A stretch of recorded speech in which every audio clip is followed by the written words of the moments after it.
Hello and welcome to Jessie Bear Book Club. Today we are doing something a little bit different. About a month and a half ago, I started talking to a guy called Random Internet Guy. And he also makes YouTube videos. A lot of his videos, like mine, focus on A Song of Ice and Fire. And he was particularly interested in my wildcard comparison videos with A Song of Ice and Fire characters. And he focused in on Puppetman and Littlefinger. So, what follows is going to be a breakdown of Puppetman's life. I am recording this for Random Internet Guy, but this version is going to have a little bit more information here and there.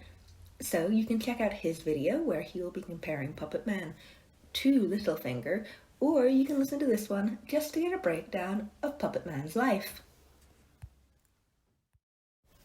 Puppetman, better known to the people around him as Greg Hartmann, is a character in the early Wildcards books, invented by George R.R. Martin's close friend and colleague, Stephen Lee, and I believe Puppetman was a great influence on the character George R.R. Martin would later create called Littlefinger, better known as Peter Baelish. Puppetman was a politician often heralded as a defender of wildcarders, in particular the Joker community. He was an influential senator in the 1970s and 80s and almost became the Democratic candidate for presidency on 2 separate occasions. But few people actually know that Greg Hartmann is a secret, powerful, depraved ace. Greg calls his power Puppetman and views it as an alter ego. His power is emotional manipulation, which he achieves after brief skin-to-skin contact, something like a handshake. Once touched, a person becomes a puppet and is forever afterward able to be manipulated and controlled by Hartmann.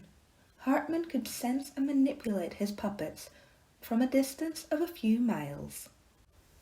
Puppetman uses his power to both achieve political ambitions and feed on human suffering, which he needs to keep his power fed. This means he thrives in political chaos. Greg Hartmann is a twisted sadist. Hartmann enjoys playing games with everyone he is close to, and supposed to be helping through his politics. Hartmann got his ace early, and is a small, unremarkable man, but he was still an incredibly vindictive child. When his childhood crush, Andrea Whitman, rejects his attention, Greg used his ace to manipulate a teenage boy with learning difficulties into raping and murdering her. He was only 11 years old at the time. This first murder both thrilled and frightened him, and became embedded in his memory as perfect. Trying to re-achieve perfection, Greg influences several more killings through his teenage years and young adulthood, feeding his alter ego and becoming stronger and more capable in his destruction. None of them reach the level of his feelings for Andrea Whitman, though, and he takes to frequenting prostitutes that look like Andrea. Hartmann entered politics as a liberal politician and defender of Joker rights. He continued to keep his power a secret, even forging blood records. No one knew he was actually a monster feeding on the anguish of his supporters. Hartmann was responsible for many atrocities, the greatest of them being the Jokertown riots. Throughout this time, Puppetman continues to seek out another Andrea Whitman, becoming obsessed with the way she looked, not just the emotional climax of her murder. Puppetman marries more for politics than anything else, and he enters into an emotional affair with Andrea's younger sister because she reminds him so much of his first love, using his power on her to make her believe she loves him, even though she suspects him to having a link to her sister's murder, because there has been a trail of murders surrounding Hartmann his entire life.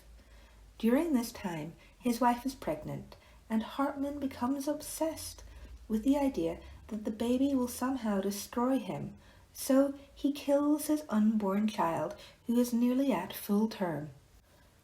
Puppetman's power is eventually brought down by a small group of aces, which include Andrea Whitman's sister.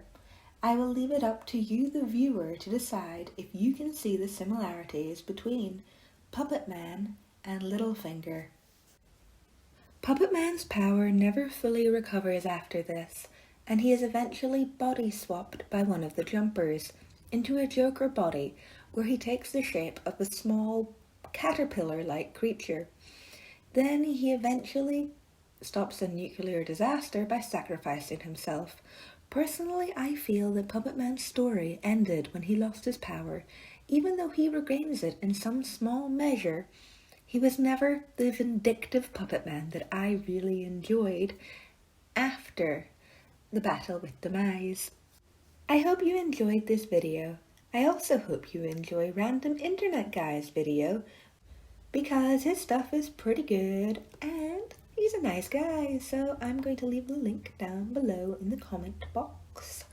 You can also subscribe to this channel for more Wildcards versus A Song of Ice and Fire videos, and check out all the Wildcard books because they're brilliant and so underappreciated. I have a lot of reviews on my channel for you to check out. I also have some A Song of Ice and Fire theories. Some of them are a bit tinfoil, some of them have more merit. That's up for you, the viewer, to decide. Until next time, like, comment, and subscribe to my channel. Bye!